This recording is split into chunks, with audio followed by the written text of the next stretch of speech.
Good afternoon, ladies and gentlemen. Thank you very much for attending the first lecture of the 34th Chen Lecture in History and Culture of New Asia College. Today's lecture is jointly organized by the Department of History and New Asia College. We are extremely honored to have invited Professor Nicolas Standaert, Professor of Sinology, University of Leuven, Belgium, to give us a talk on joining the global public in the early and mid-Qing dynasty, the Chinese Gazette in European sources.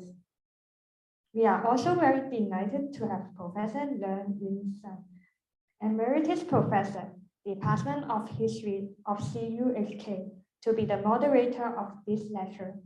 So without further delay, I will now pass over to Professor Leung to introduce the speaker and start the lecture today. Thank you.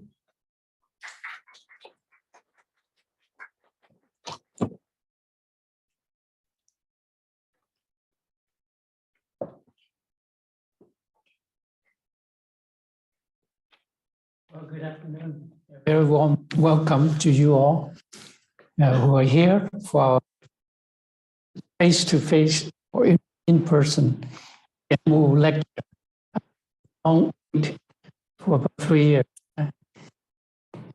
Professor Nick, a well-renowned sinologist, Leuven in Belgium, has been nominated as our distinguished Chen Wu lecturer 4 or 5 years ago.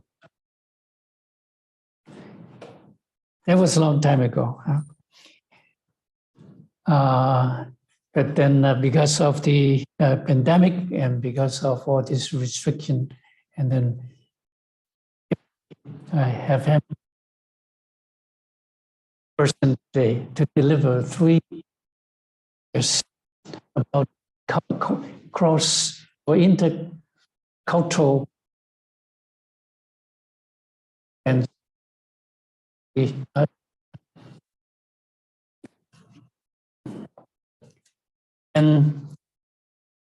actually the area who is a leading scholar in West cultural. He has done much research on the Jesuits in the problems they encountered. In fact, I think the first book of Yang Tingyun was published in the 80s. At that time, when I was doing research on another Chinese scholar, Li Zizhao. So maybe a few years earlier. So in the end, I think I published only an article on Li Zizhao and how he dealt with the Jesuits. Professor Standaert, I think, a thick book on Yang Tingyun, the Buddhist turned Catholic, turned Christian. So we share a lot of, research interest, in common. I'm glad at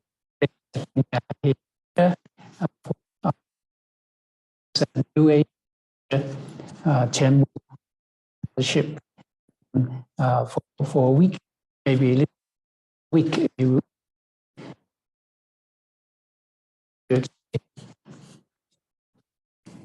Professor Standaert's recent project, we have graduate students, colleagues who are interested in print culture. In fact, at the library, I think this week, it's a grand exhibition on the manuscripts written by European Jesuits and also Chinese scholars during that time. So after this, you can go ahead and to our main library and also the rights and controversy. I think he has written a book, and also the idea of interaction or intercultural exchange, especially the concept of in between, I think, which we share also as interest in cultural history. Now, without much I will use the time and the stage to Professor Nicolas Standaert for his the list of his publications and his awards and honors. Please read that the booklet.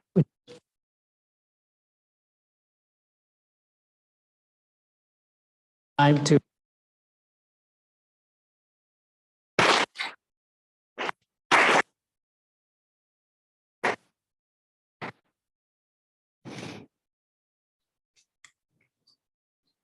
So good afternoon to everybody.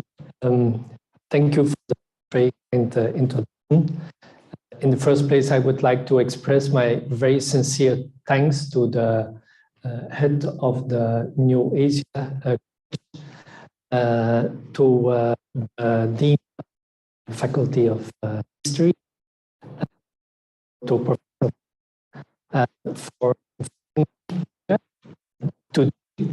I feel extremely honored to have been elected by the lectures.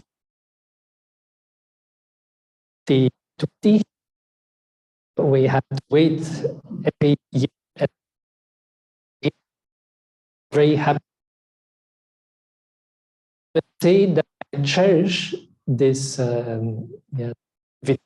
very much.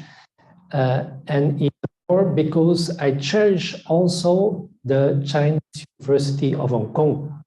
I do not say this simply by kind of politeness. First time I came here was in 1982. I went to China, in Fudan, and I was 1 week before here in Hong Kong, and I visited the city. And then in the early 90s, working here at China News Analysis. And so I often came to the library. And later on, I had several occasions to come here for conferences. And for me, this always has been an extremely fruitful occasion for encounter, exactly the type of encounters that I dream of or that I do research on in my own field of studies. Professor Leung already mentioned that I was, or I'm still interested, among other things, in print culture. And so I wanted to investigate how in the intercultural contact between China and Europe, how important the role of print culture was, because the missionaries came here and they did have to bring a printing press because everything was present in China. And within that context, I was just wondering, did the missionaries read the official Gazette? And I thought, oh, I will spend maybe 1 or 2 weeks on that topic because there will not be a lot of material. And then I moved to another topic. But I spent 3 years on that topic. And that's what I would like to present today. And thanks, I would say, thanks to COVID, I could even publish a book about it. So it will be in the context, the topic basically will be a presentation or a re-articulation of my latest book. So here, that's the cover of the book. It's published by Brill, and you see the different chapters, but I'm not going through all the different chapters today. Let me first, as a kind of introduction, point out that there recently, in the last few years, the last 20, 30 years, there has been a renewed interest in this topic of the Gazette, what we call the Gazette, the Dibao, often called Qingbao. I come back on that term a bit later. And there are also other terms with kind of nuances, Chaopao, and so on and so on. So you see a number of Chinese scholars who have been investigating that topic, especially the series by Fang Hanqi and other scholars, and some of his students who also made their dissertation on that topic. And also in the West, there have been several studies on the Gazette. And as Mokros points out, there have been different approaches. You can study it from the point of view of the press, history of the press, or the history of the state, how a Gazette can work at state building, or the history of information in society, how it is circulated. So among these recent publications, you see the different types. You had Barbara Mittler on the history of the press, and then you have Hilde de Weert on the Song Dynasty, and that's more the information. And then the latest book also by Emily Mokros, that is more the late imperial China. And in fact, after 1800, our information about the Gazette is quite extensive, also in terms of translations, because there have been a lot of translations of it. And in Brill, you have even a whole website with 8,500 pages that is online and that you can consult in that regard. The point is that before 1800, the gazettes that are left over are extremely few.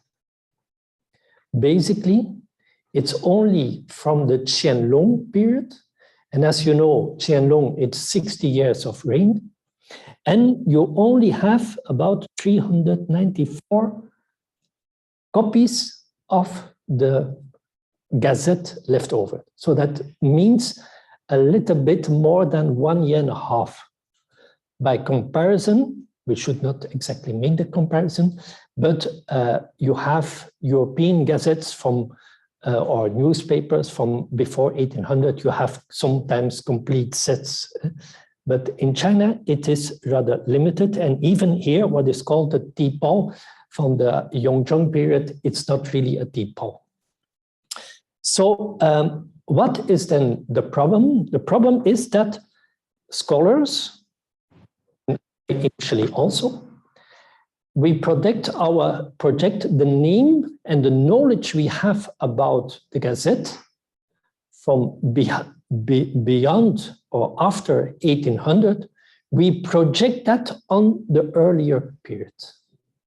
And we use the name Jingpao, and we use the concept and the format and so on the time before.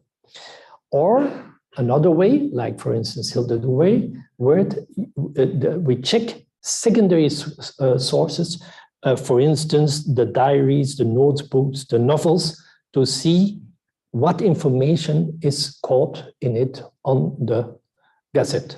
For instance, we know on the basis on a piqui that someone 3 or 4 months later than the death of Matteo Ricci says, I read in a Pao the death of Matteo Ricci. And that's a very indirect information. So my question was, can we find some information about the Gazette in Western sources? It's not a preference for Western sources because I mainly work on Chinese sources, but that was my simple question. And can we even find maybe some of the pre-1800 Chinese versions also in European libraries? So extremely simple question. I'm not the first, as some other people have been working on it as well. So in terms of methodology, and there you see the types of methodology that I try to use, is the concept of looking at a culture from the periphery. I adopt the concept from the Institute of Fudan Daxue, the Wenshe Yandiu Yuan. Ge Zhaoguang has already published about that. So let us look at Chinese history from the point of view of European sources or sources that are hidden in European libraries. But it can, and you will also see that I also used some Korean sources for it. And moreover, maybe these sources not only inform us about China, but also about how Europeans who lived in China read these sources, how was their reaction, what did they do with it, and so on. Moreover, Another concept is the so-called interconnected history, is to see, once we have the sources, to what extent is this Qing is this Tipao connected and used, for instance, also in Europe? Did European, and I'm not talking about the European missionaries in China, but did European intellectuals, savants, use these sources? So these were my basic research questions.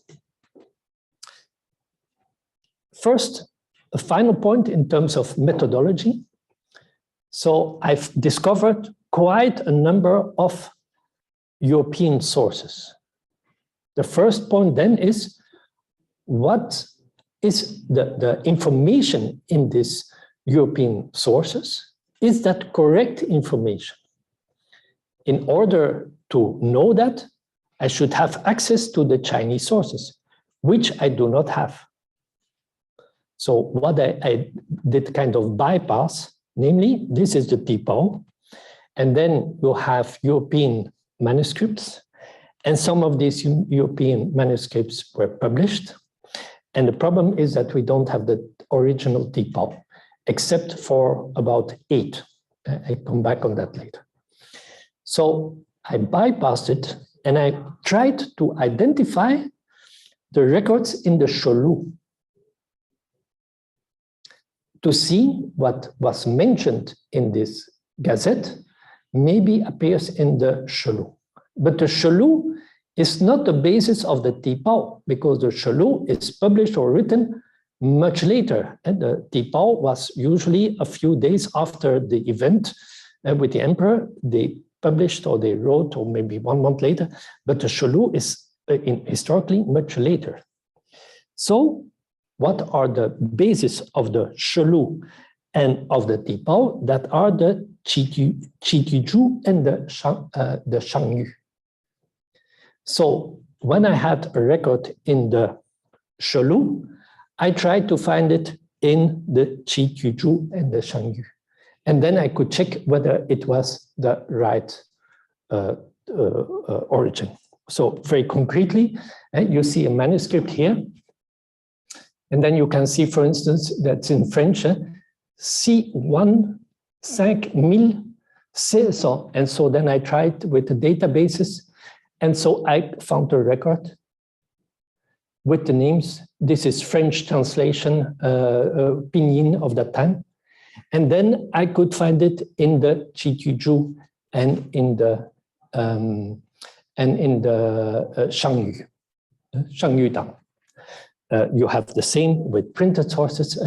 This is a reference to, for instance, He Sheng, the famous minister He Sheng, and so, and the same kind of events. So in my book, you will find about 60 pages with the identification of more than 300 items found in this way. So you can say the originals are not left. The originals, the Tipao are not left. We have the Chinese versions of it, and we have the translation in European sources, so that to a certain extent already expands our knowledge of what appeared in these in this Tipao at that time. So let me now move to the topic itself, and we start with, or I will focus mainly on the Yongzheng period, and I will tell you something about the production, and then about the distribution, and then about reception. So first about production. What is one of the major sources to European sources are the so-called lettres édifiantes et curieuses.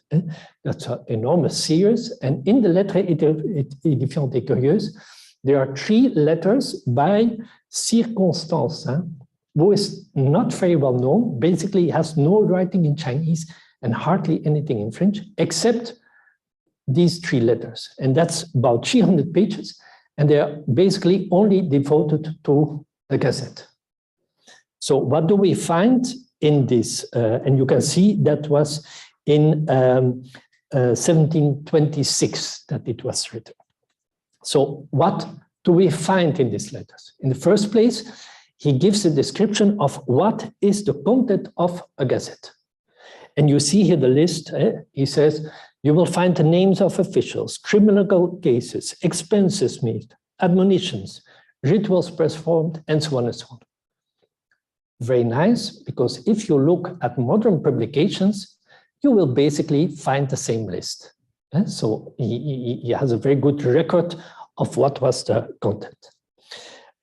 As I mentioned here again, I try to identify all the different sources, and they are quite extensive. And if you want to know what is he translating, here you have a few examples. So that can be the end of 3-year mourning and installation of the empress, a text about a memorial archway, something rescue the people in years of bad harvest, to relieve the poor, a death sentence, and so on. So a wide range of topics. These are, as you can notice, they are not related to Christianity at all. He also gives information about the structure of the tipao.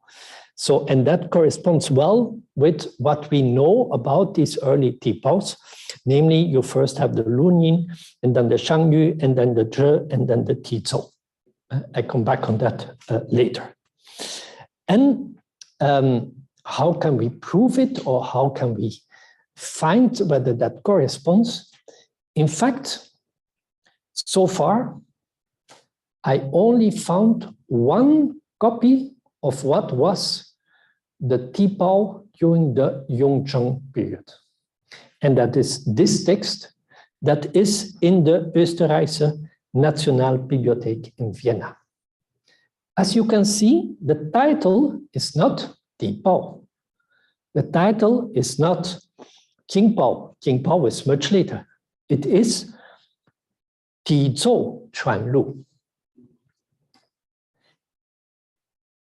Do we know whether that is the correct title at that time? I checked many databases, the Jiaolong database and so on. You will not find it. Only in Korean sources, you have this Yenqinglu. These are the delegates, the yearly delegates from Korea going to Beijing, and they stay there for 1 or 2 months, and then they go back and they write a report. And they have several records saying, in the Tizhou Chuanlu of today, it is mentioned this and this and this and this. And there is a note in the text, original note from that time, saying that this is 跟我们的草报一样. It's the same as our official newspaper. Maybe we have a second copy, and that's the glass here in the Musée National d'Histoire Naturelle de Paris. They have a collection of minerals, and these minerals are in boxes, or in this is closed, has never been opened, and you see some of these characters. And so we guess that this may be a copy that they are wrapped in one paper or so of the tipao. So they have not yet decided whether they want to open it or not, but let us hope that they open it, and then we have a further confirmation. You see how detective work it implies to find your sources. Now, why do we know that this is really the Gazette of that time? Well, in fact, there is this important article by Pan Tianzhen, who already pointed out that during the Qianlong period, the most important, the tipao or Qingpao, it was called Tizhou Shitian. Shitian here has the meaning of documents. The documented or the Tizhou, the memorials, they are documentation. And it's only much later that the term Qingpao was really used. And in Paris, we have, from the Qianlong period, we have 8 Osdiv copies. And you can see there is also the handwriting. And this is the handwriting of the missionary, and we have the French version of the text as well.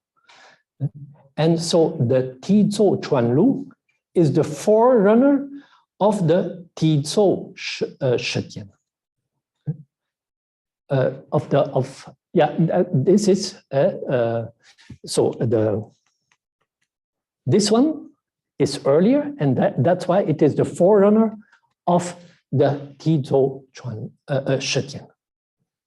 The Tizhou Chuanlu is the forerunner of the Tizhou Shetian. Okay, so this is for the material side of the story. So furthermore, Contensin has information about the significance of the Gazette. Namely, he says, what makes the Gazette of China very useful for the government is that instead of filling it, as is done in certain parts of Europe, with useless things, and often with slander and calumny, it only mentions what relates to the emperor. This is very early, and we will see this remark repeated again. So they start to compare that with the European gazettes or newspapers at that time. And moreover, it points out that this is a very good means to instruct the people and the officials. Moreover, he says, it really should report what is said and what is done by the emperor. And then he has a very small sentence, and you will see how important this sentence will become. He writes, last year, 2 writers were sentenced to death for having inserted in the Gazette some circumstances which were false. The emperor went in the Yuan, and he had a meeting with some of the officials, and then they write that he went on the boat and that they got drunk and they had a whole feast, and that was reported. And then the emperor said, no, that is not true, and so on. And so they were condemned to death. But you see, it's only a small sentence, which fortunately I could identify in the original sources, but that will become very important for what follows. Finally, he has some personal explanation saying that, this kind of gazette is very useful for the missionaries. They really should read it. And I spent already 20 years in China, and I didn't do that before, but now I regret it, because you find so much information about religion and laws and customs and language and so on and so on. And so he also mentions, yet the European missionaries has always neglected this reading because they do not know enough the language, or because they associate it with Europe, where anything is put in it, good and bad, without any distinction. And that's why they don't read it. So interesting remarks to see their feelings about it. So this was the first case, but that's already 300 pages.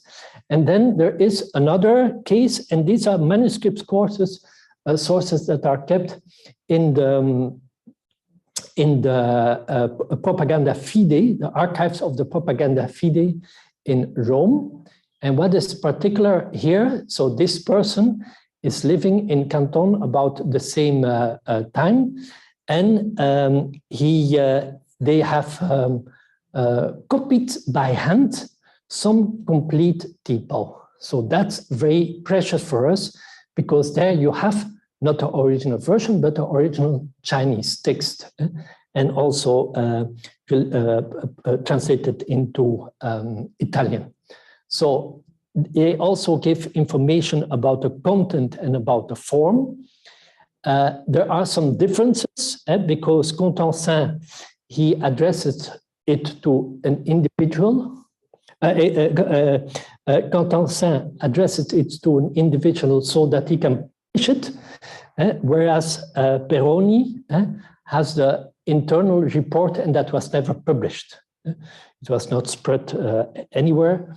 And it's also quite unique because of the Chinese text. So he also has the same personal considerations. He says, yeah, nor is there any danger that the story will be altered by the passion of the writer. And so he insists on the same point. It is a report about what the emperor says, and the authors of the compilers of the Tipao are not allowed to change it. So is there any difference, or what can we see?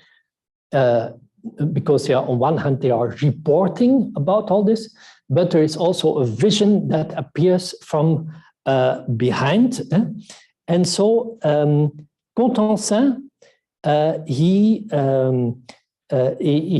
writes also about the emperor, and despite the persecution of Christianity, he has a quite laudatory description of the emperor, on the Yongzheng emperor.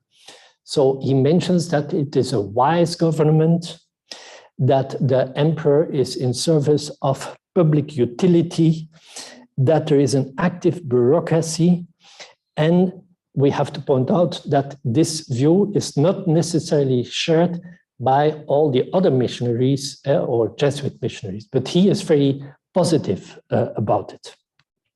Peroni, he has a more mixed view, because despite the persecution, he also has a positive view on the emperor and the bureaucracy. He says that the emperor is good as lecturing, and that he holds speeches to reproach his officials, that he is attentive to the needs of the people, that the bureaucracy is in communication with the emperor, and so on and so on. And so on one hand, quite positive, but he also has a negative view, more nuanced. He says that the emperor is blinded by his officials, that in his speeches, that his speeches are disconnected from reality, that there is famine, but he doesn't know anything about it. His blindness results in the cruel persecution of Christianity, and the bureaucracy is always flattering the emperor. And so that's a more nuanced vision about it. So as a first, this was the presentation, as a first kind of small conclusion, what can we say? Well, on the one hand, looking at from the periphery to the sources, we get to know something about the material side, about how was it constituted, and so on and so on. And also, we know something about the content of these sources. So now, these sources arrived in Europe. We mentioned that Peroni, its manuscript was not this, but the Lettres et Défenses were public, and they were published. So the question is, how far distributed? What happened with this text? So here we can look at academic journals and newspapers, and also some books. So in Europe at the time, there were academic journals. Two famous journals are, you can find fully online, Le Journal des Savants and also Les Mémoires de Trévoux. And what is typical for these academic journals is that they make very long reviews of publications with a lot of excerpts. So this is a new way of distributing the same knowledge. And we find in them extensive quotes from these letters. So the letters or the knowledge about the Gazette is spread more widely than only by the Lettres et Défenses et Curieuses. You have also some newspapers or some pamphlets. This is a book, a newspaper called The Bee Revived. And in it, you find again the reference to the Public Gazette. And also, they are the reverse of European newspapers. And you find the reference to two writers that were condemned to death. So that apparently was an important aspect. Another publication is Description de la Chine, 4 volumes, where it's an enormous source of information about China. And there is a whole chapter on the Chinese government. And you can see this book was published in French, but also in English, in Russian, in German. And you have a whole section on the Gazette. Nothing is inserted in the Gazette, but what has reference to the government. It's aimed at instructing the officials. And again, a reference to our two writers who were condemned to death. More information? Yes, at that time, there were some books on Chinese and world history.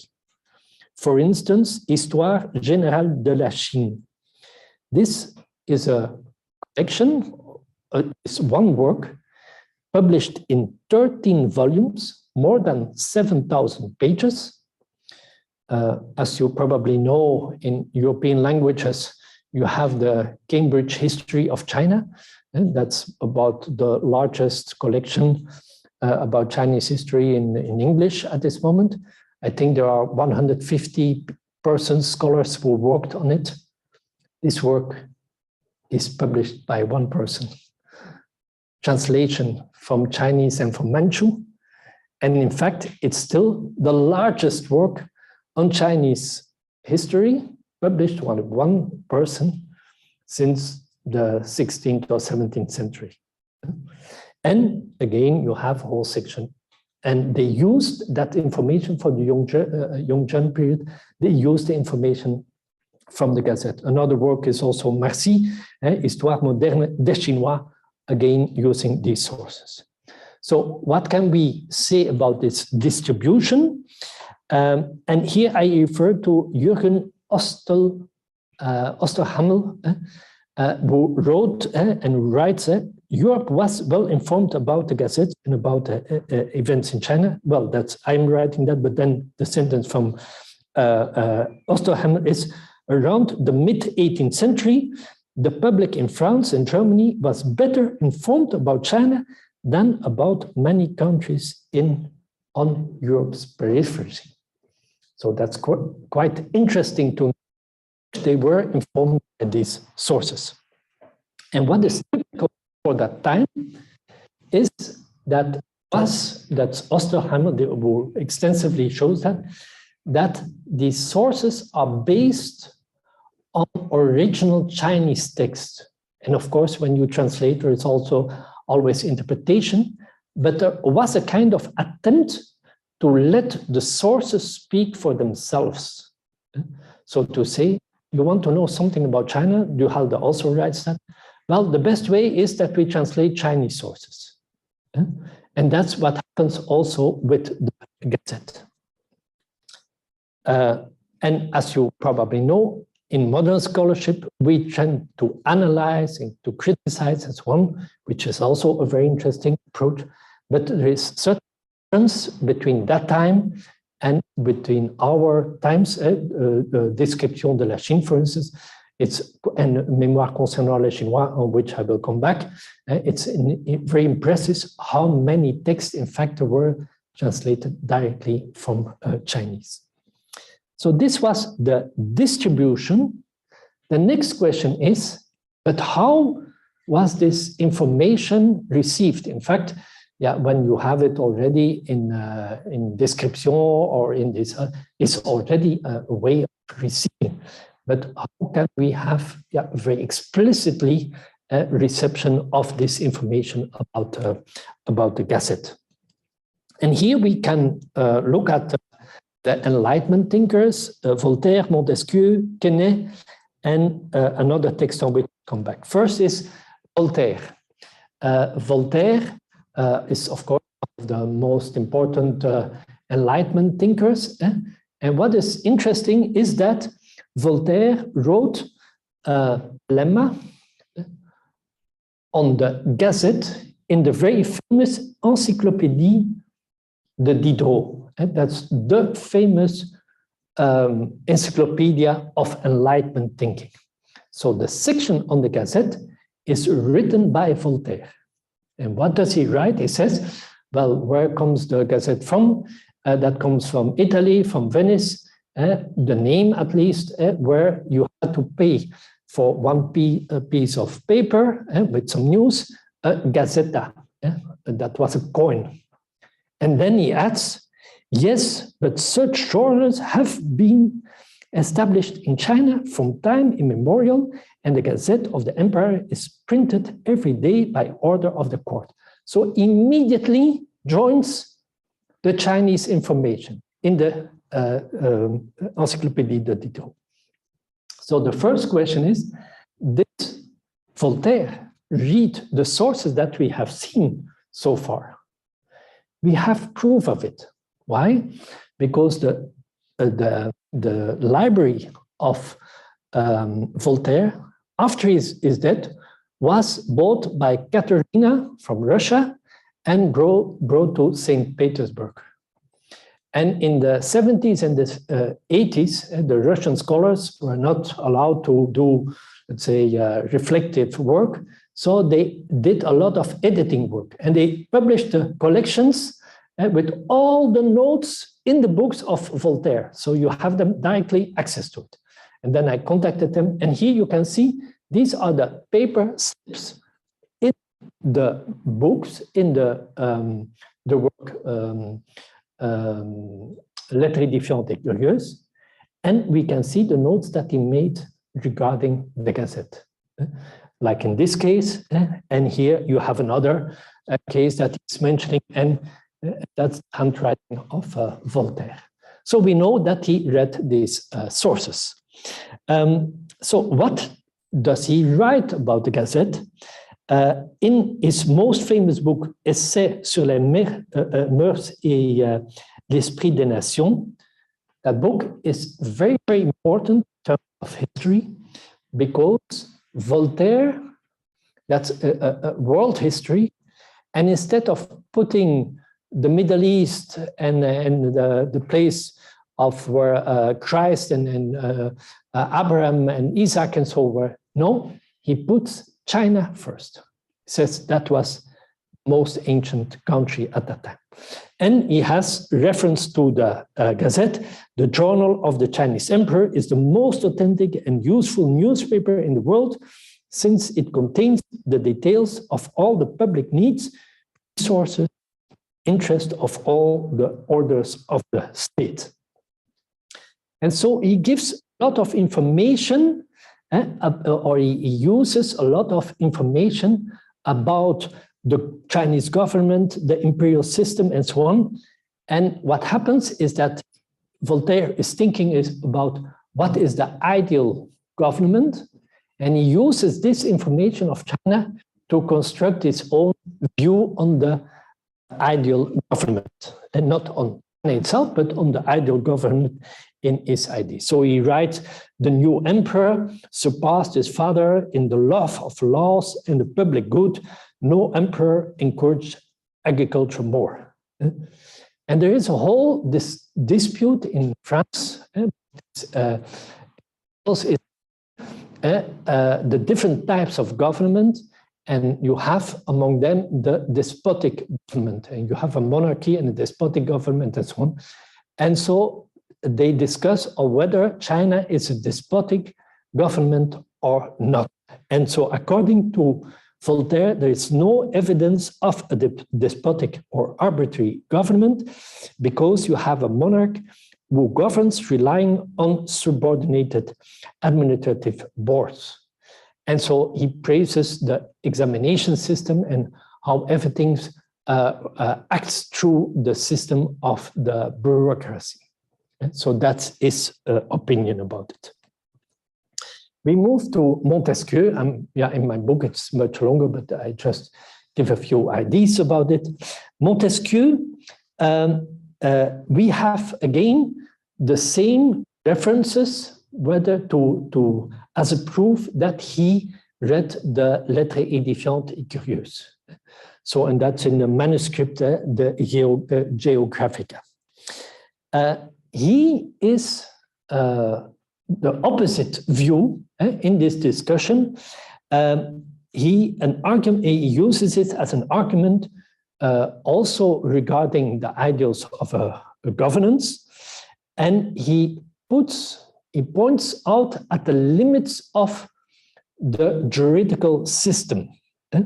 So he writes the following: the author praises the Gazette. The author, that means the author of the Lettres édifiantes et curieuses, praises the Gazette of Peking, printed every day. Nothing is put into it that has not been presented to the emperor. We have seen these sentences before.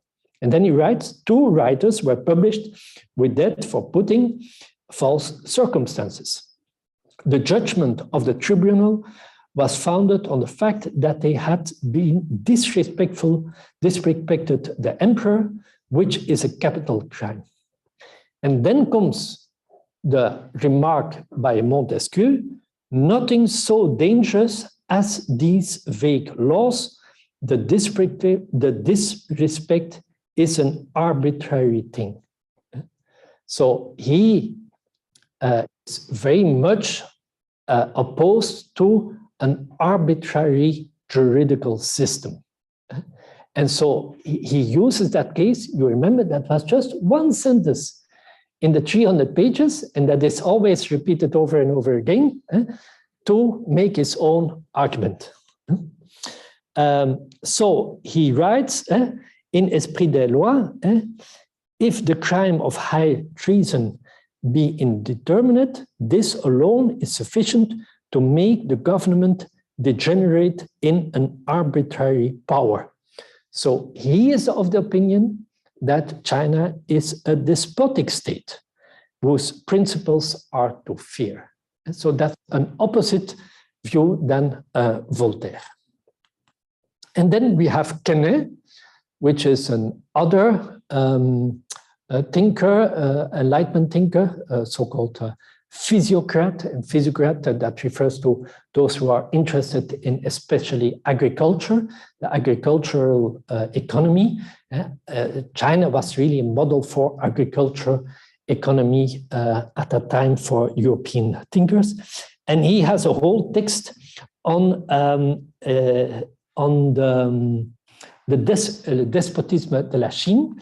But as you will see here, the name of despotism is different than under Montesquieu, because he speaks about a legitimate despotism, namely where the legitimacy is manifested both in the moral and economic laws of the emperor and in their control of absolute power. So he advocated the Chinese meritocratic selection of officials instead of the French aristocratic system. He says, we in France, we have this aristocracy, and look at China, they have an examination system. This is not a barbarian government. Its fundamental constitution was entirely independent from the emperor. So that's their view, and you see how they are debating among each others, not in the first place about China, partly about China, but about their own view on what could be a good government, and using the Chinese case, which as source are the information about the gazettes that were transmitted. And here again, you have the case of the 2 writers. The 2 writers were sentenced to death for having inserted facts that were false. So the law of China in China permits the practice of remonstration of the emperor. So he also uses another case where he says there is perhaps no country where the sovereign can be remonstrated with more liberty than in China. So this is the opinion of Quesnay at that time. I come to the 4th case. This is no longer thinkers, the French thinkers of the Enlightenment, but the first freedom of press and expression act in Europe. That was a Swedish act voted by the parliament in 1766. And there were 2 scholars, members of the Swedish parliament, and they wanted to submit a law to protect the freedom of writing, freedom of written expression, and freedom of the press. And they had to find some arguments. And where did they find their arguments? In Description de la Chine, the arguments were the Chinese Gazette. And they said, we have to do like in China, because in China, you have the freedom of the press.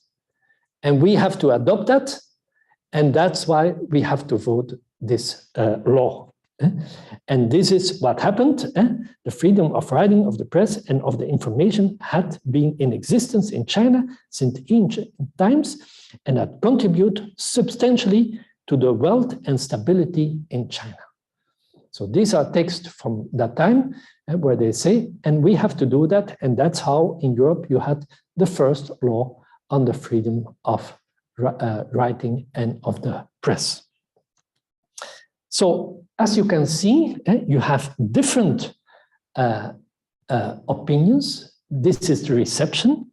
They base themselves on the information from the gazettes. These are the same sources. Voltaire and Quesnay have a rather positive view on it.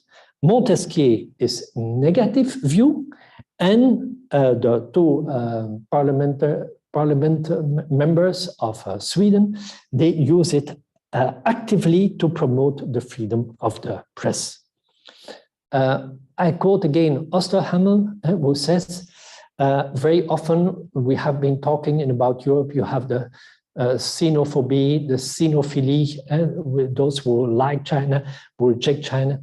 And he says, yeah, the objection that China was an idealized in xenophile text, which drew their information mainly from the Description de la Chine, may be correct, but misses the point. He says, the Chinese bureaucracy in the first half of the 18th century was indeed perhaps the best functioning in the world. And part of this bureaucracy was the Gazette. So they said, yeah, but here you have a real official Gazette with the official decisions that we do not have in the same way in Europe at that time. Moreover, reports on the Middle Kingdom gave European theorists the first opportunity to come to grips in a detailed way with the problems of administration and governments. And that's what I've been pointing out, namely, it's through these translations, through the information about the gazettes, that they started, that this information allowed them to think about what could be an ideal government, and this kind of dialogue that was taking place. Before coming to a conclusion, I just mention very briefly also the Qianlong period. In my book, I have maybe 50 or 60 pages about it, but I want just to mention, yeah, there is still so much more information, especially about the Qianlong period. You have the Sears Mémoires concernant les Chinois. That's in total 15 volumes, in which you have all these translations of text. In it, you find 300 pages on the notion of xiao, only based translations of Chinese text. Till now, the largest treatise on xiao in any European language. And in it, you will find a lot of information also, translations and descriptions of the Gazette. These were sent by Amiot, a Jesuit in Beijing. He worked together, we have the name of the Chinese with whom he worked together, because many of these sources were produced in collaboration with Chinese scholars. And he sent that to Bertin. Bertin was states minister, and they had about 30 years of correspondence, and so they sent information, and he was asking information, and they sent all this information back.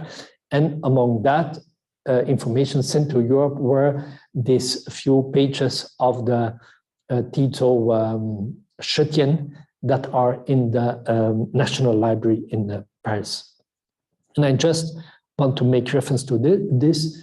It's about the Sekou Chuanchu. So at that time, Europeans knew exactly, well, or had access to information about the whole production of the Sekou Chuanchu. And they translate parts of the Tizuo Shitian, in which it is said that two children of the Qianlong emperor, they were among the correctors, but if they make mistake or if they did not correct the mistake, they should be punished in the same way as all the others. And the emperor regularly took a few copies of the transcriptions, and then he checked whether there were no mistakes, and if there were mistakes, they were punished, and so on. All this is in the Gazette, and it is can be found in the French sources.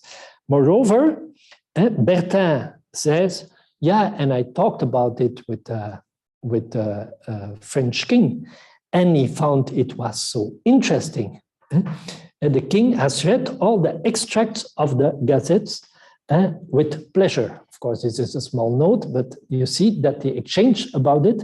And Bertin writes, oh, but this collection of the Sekou Chuanchu is really very interesting. We should have one. Can we ask them to give us a copy? And in exchange, we can give them tapestries and gobelins and mirrors. I take this as an example on how open-minded some of these people were and said, we should have this Chinese information coming to Europe at that time. Even if he himself did not master Chinese language, he at least was aware that Europe could learn from it. Moreover, there is another bourgeois, and he wrote to Bertin, he said, you really want to know what is written in the Gazette? I will translate you 3 months of it. And he translated 3 months of the Gazette, complete translation, which can be found as a manuscript in Paris. All these sources are available. And you can see here Qianlong year. Let me come to a conclusion. I tried to approach this topic from 2 perspectives. The first was looking at a culture from the periphery, the other interconnected cultural history. I hope that I was able to show you how these European sources are, of course, not the only sources, but at least they also expand the knowledge about the Gazette, and of course also the knowledge about how Europeans were reading the Gazette in China itself. Moreover, it was an interconnected history. Instead of only looking at the Gazette, what happened in China, we saw how it was distributed in Europe, but also was read in Europe, and how people started to think about European issues from the perspective of China. And yeah, that is my final conclusion. Through the translations of this Gazette, that gave European readers access to knowledge about the Qing art of governing they would otherwise have been denied. If we did not have these translations of the Gazette, probably they would not have known so much about it. Already in the 18th century, Chinese Gazette joined a global public. Thank you very much for your attention.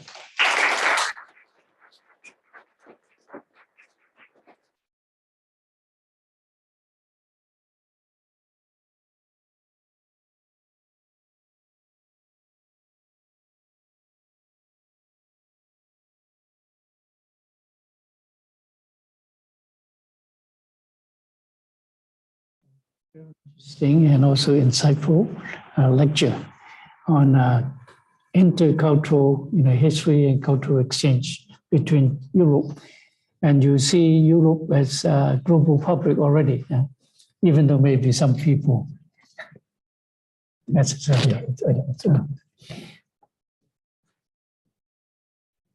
so far, I think we have from the Zoom, I think a lot of people, but no question raised. So I think here we leave the opportunity for the live audience. We have only 15, 20 minutes, I think. If you like to raise a question, please raise your hand, and then also could you tell us also your name and also briefly, good afternoon.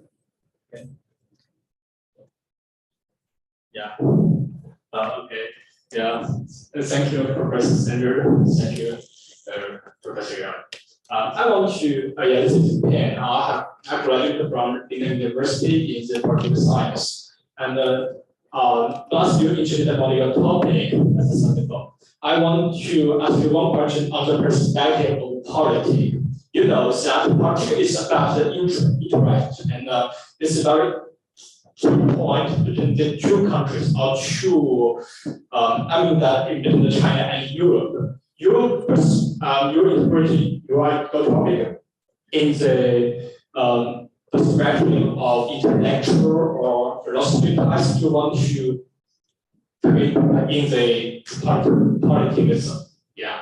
So I want to know how the Jinbao, Dibao influence the political decision from Europe to China. You know that Magari is a diplomatic activity to Qing Dynasty. This is very this is a very important event. But from the time, you know, at that time, the European countries can get the debate on time. Yeah, so I want to use put the Mr. Volta and Monaco as example, but I want to know how it influence that in the diplomatic event just between the two countries or two political institutions. Yeah, thank you. Yeah, the diplomatic relationships. Yeah. Let's say I'm not often using the word influence because for me it's a kind of interaction from which certain things emerge, and so it's not that you have the Gazette and that has a direct influence on politics. No, it creates a sphere of information where ideas start to circulate.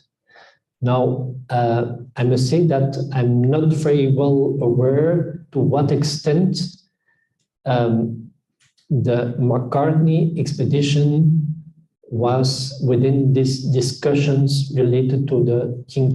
I don't know, that should be investigated. What I know is that you have here Bertin, and so that's the Qianlong, especially the Qianlong period, and because earlier in the Yongzheng period, that's more these intellectual discussions. For the later period, so we are talking about the 70s, 80s until the 1790s, so about 20 years, an important figure was Henri Bertin. And Henri Bertin has direct link to a direct access to the French king. And you have commercial exchange with China. And they are related to this commercial exchange. And so in the text, the manuscript text used by Bertin, he will say, can you write me a little bit more about that person? The cover of my book has a picture of one of the officials. So Bertin asked, can you send me designs of these people? One of them in the south was condemned. And then he said, oh, what happened with this person? So you have this kind of, let's say, direct links. And I think that this created an atmosphere, at least for France, where there was a lot of openness to contact with China. I gave the example of the idea that he wanted to have a copy of the Sokochuanchu. But at that time, you did not have French, let's say, delegation in the same way as the McCartney expedition to China. So it's a rather general answer in the sense that you create a whole atmosphere of knowledge, but I did not investigate the direct link.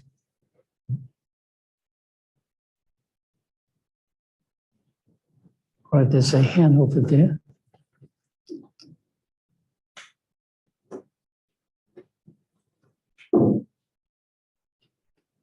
Thank you so much, Professor. And you mentioned about some general source about Chinese administration system at the time.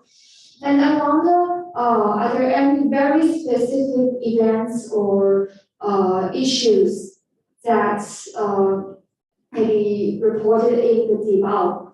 And what the Europeans at that time knew those very specific events? I haven't read Dibao, but I have read some Shilu. And there are so many single issues. Yeah, and it's my question. Could you also identify yourself? Your name? My name is Chen Xinyan, and I'm the graduate of the history department. All right. Yeah, so there are many, many different topics in it. I mentioned only a short list for the Yongzheng period, but these are 300 pages. In my book, I have 60 pages, only identifying all the different topics. And they go in political events, they go in cultural events that can go about the famine. You have a whole part in the manuscript about the war and the conflicts in Taiwan, for instance. A very interesting section about that. So yeah, you have a lot of information that is used and sent to Europe about it. But then you also have this, let's say, more bureaucratic or information. So these are translations, but the Amiot or Contensin and so on, they also give information about the functioning of the Chinese bureaucracy. So there is a very long text on the system of the examination system. And you have these records of all every 3 months, they published a list with all the changes in the positions of the important officials. Every 3 months that was published in Chinese. And some of these copies were sent to France, and at least one should have been translated. I did not find the translation, but so, and all this to inform the Bertin, the advisor of the French king, to see here, look at how the Chinese bureaucracy works. Can I find those France primary sources on the website? Well, we have a book exhibition, I think, in our library at this time, and then we do have some old books published, the manuscripts published in European languages. I'm not sure we have all the Gazette translation. You have the website of the French National Library, Gallica. Yeah, and there you'll find a lot, but not all the Chinese sources have been digitalized. So then, yeah, you have to go to France. It's a nice trip. Thank you so much, Professor.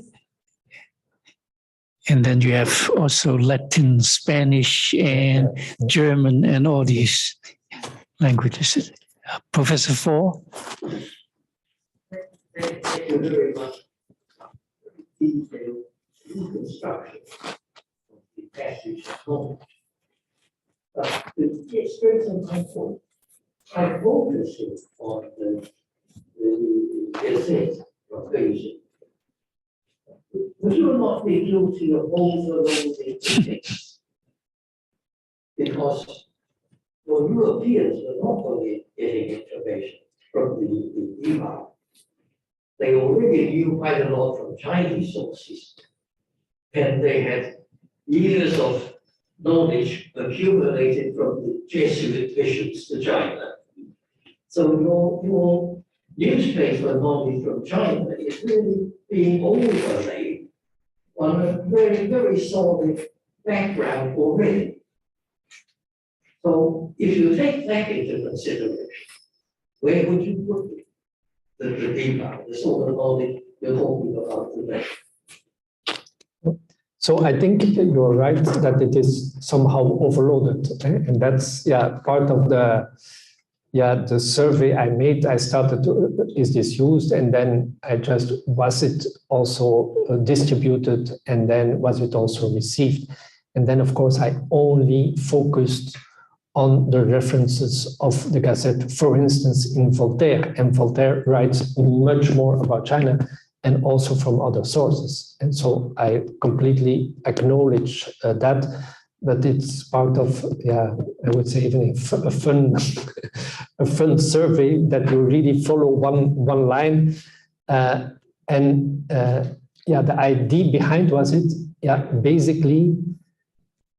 basically nobody had written about did Europeans use the Gazette and what happened with that. And then you start to discover all these links. But that's also a bit the limit of the research. Where do we have to situate it in for the Enlightenment, I would say? There I would still say that you have Description de la Chine, in which you have much more than only the Gazette. But these three letters by Contensin, they provide so much information about the daily activities of an emperor that you do not find in the same way in other printed sources. And so the missionaries sometimes express their own functioning within the palace and their relationship with the emperor, but that's more in private letter than in published letters. So in that regard, the discussions about what is that now despotism or not is still to a large extent based on this relatively few sections of sources, the three letters by Contensin and the description in Description de la Chine. Of course, when we talk about, let's say, Chinese morality, there are other texts in Description de la Chine. When we have about, let's say, the arts and the techniques and technology, you have other sources. But the more political there, the importance of the Gazette is still quite high. I don't dare to say how much percentage or so, but it's quite significant, yeah. Oh, and any more questions? I think the cultural history between China and 17th or 18th century Europe, we will at this lecture focus only on the Gazette and the translation of the Gazette, but also like we know the volumes of Jesuit correspondences will provide more information, but not exactly on the activities of the emperor. And also like the question of who even life persons or servants of Jesuits could also be the passage, I think, through which I think that China and Europe inform each other. Any? If there's another question, I think your political question. Okay, we have Dr. Lee. My name is from Stanford University. My question probably is not directly related with 17th, 18th century, but there is a shift of opinion about China from a positive way to a negative way between the 18th century and 19th century. And the source of your knowledge probably was a crucial factor behind this shift. And what do you think is the reason behind this shift about Chinese culture, Chinese government, Chinese system? I must say that I'm quite impressed by the book by Osterhammel, which I mentioned, who is not only looking at China, but at the whole of Asia. So from, let's say, the Middle East until the Far East, to the extent that we can use these words. And he noticed that around 1800, there is a kind of shift from an inclusive Eurocentrism to an exclusive Eurocentrism. So Europe has been Eurocentric, but before 1800, there is a kind of interests and activities and publications that is inclusive in the sense that, even if we look at it from the perspective of Europe, we want to learn from the others. And that's what happens with China also. And that suddenly they say, oh, and we have to learn that and look at what China is doing. Now, for me, the crucial period, now when I focus on Europe, the crucial period is between the Macartney expedition and, let's say, the 1839 and the Opium War. In that period, what happens? So Macartney goes to China, and Chen Emperor basically says, we don't need what you bring us. And to a certain extent, he was right, because he had a supervention. He had a bureaucracy, there were problems, but that worked quite well.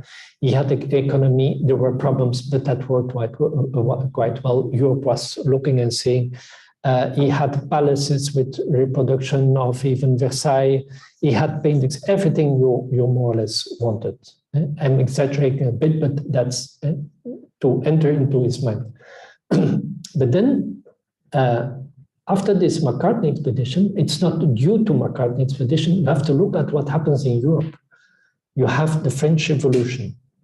You have the Napoleonic Wars. So Europe is in war at that time. There are hardly any missionaries coming to China.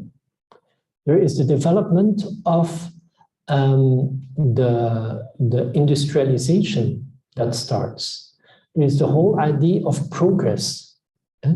There is the applied sciences that enter in modern universities. They are no longer Renaissance, they are no longer, but a new concept of universities. All this is happening in a period of about 40 years, more or less, in which China and Europe have very few contacts. And then the British come back with steamships, no longer the other ships. And so you have the whole idea of progress, steamships and trains. And there, they come to China and with the Opium War, they impose themselves, which is another story. But what happens is that this kind of world vision or culture and so, and I look now from the perspective of China, no longer fits with the Chinese traditional culture, because the bureaucracy, the examination system, to which the Europeans looked and they admired them. What you need in that new society is to learn languages. You need investors for to make your train system. You need engineers. You cannot say, okay, you learn the classics by heart during 30 years, and then no, you need completely different. And there is also a shift that took place not only with China but with other parts in the world, where the more positive view changes in a negative view, or a view to say, yeah, what can China tell us? So it's this kind of conflict that happened in a period of about 40 years. Okay, they're almost done. Professor Fo. I mean, despite what you say, has Austin have already missed the point to use his own words? Austin have, whom you were citing. Yeah. Hasn't he missed the point to use his own words? The one thing you have not mentioned in those 30 years is that absolutism had fallen out of favor in Europe. Yeah. After Napoleon, Yeah, absolutely. Yeah. Absolutism no longer controlled the press. Yeah. Wouldn't that have been the bigger shift? Well, I think it's one of the shifts that took place. Yeah, you have a new concept also of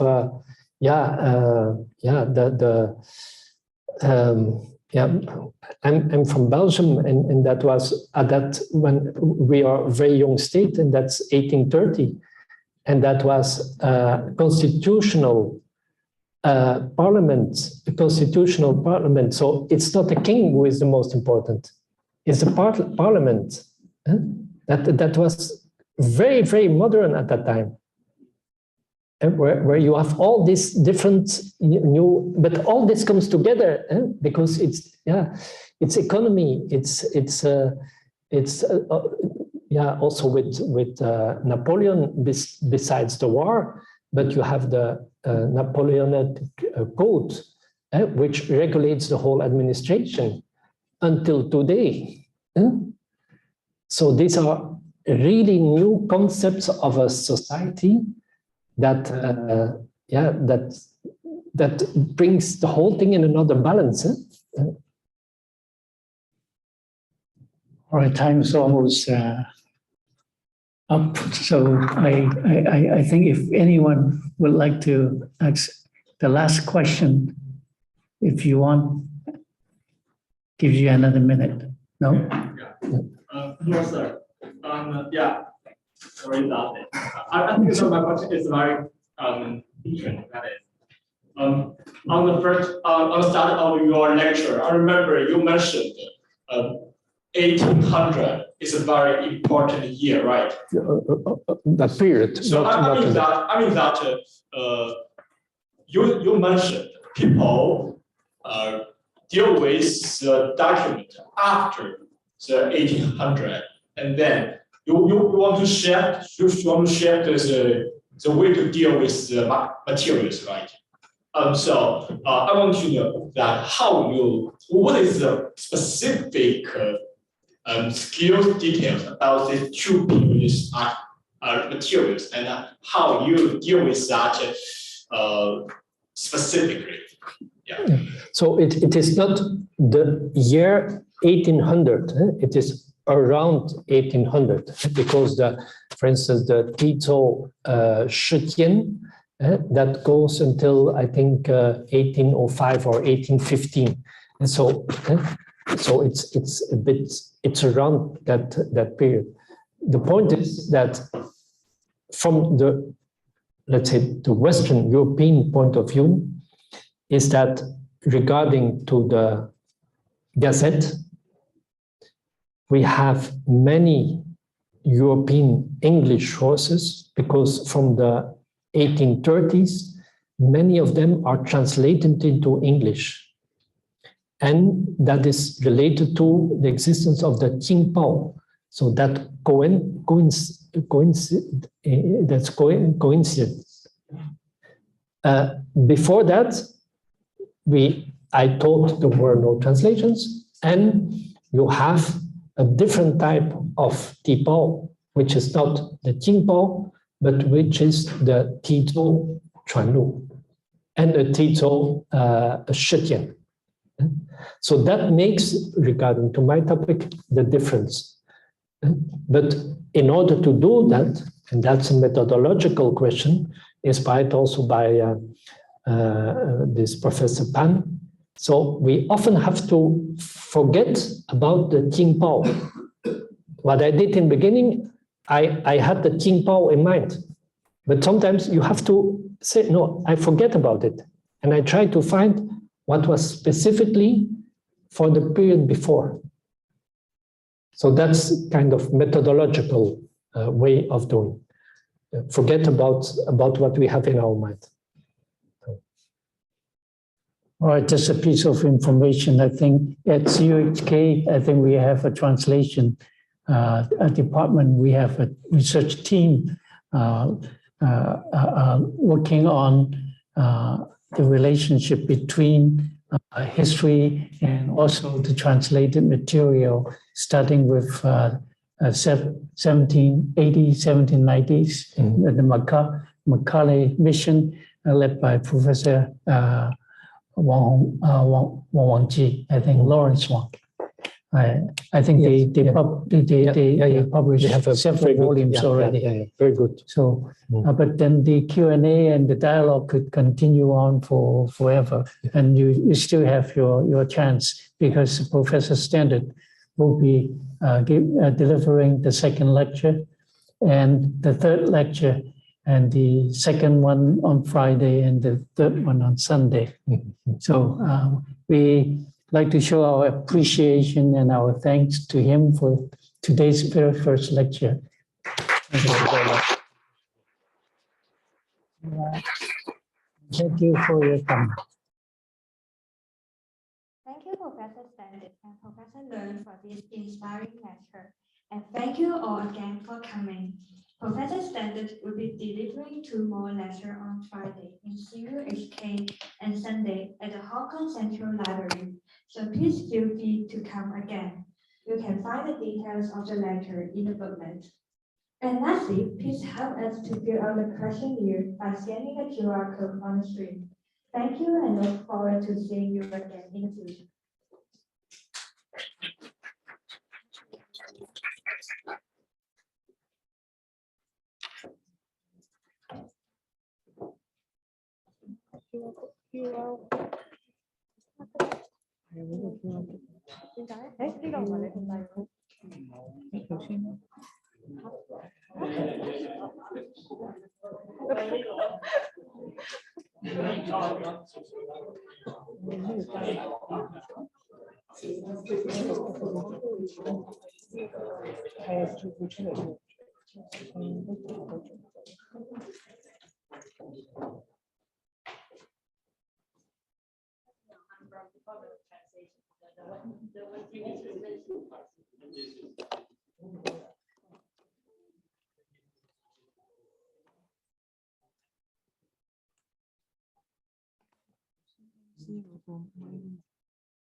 testing testing testing testing 可以 testing testing testing testing 你可以呢一度咧，但係頭先直情咧係冇咯，即係呢度都有跳咯。頭先講下呢度嚟咁遠㗎，有幾遠啊？嗰時收得好清楚㗎。我頭先就係咁啊，係咯，頭先喺呢度咁樣都收到嘛。testing testing 我就唔係用 clip 咪咯，嗰陣時我哋夾喺度㗎嘛，即係就算唔咩嘅話，我哋夾喺度都應該收得好好嘅，所以我先至覺得好奇怪。而家就係試緊咯，因為我呢 cut 我可以 cut 啊嘛。testing testing 係收晒佢，可以收。小心啊 ！testing testing testing。Hello hello。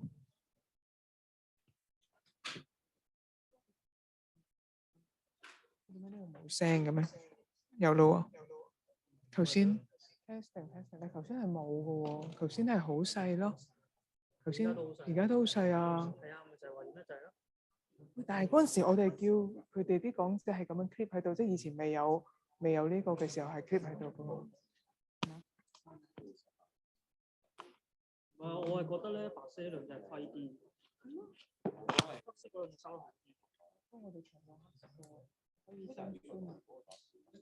我甩開埋兩個冇所謂嘅，總之兩個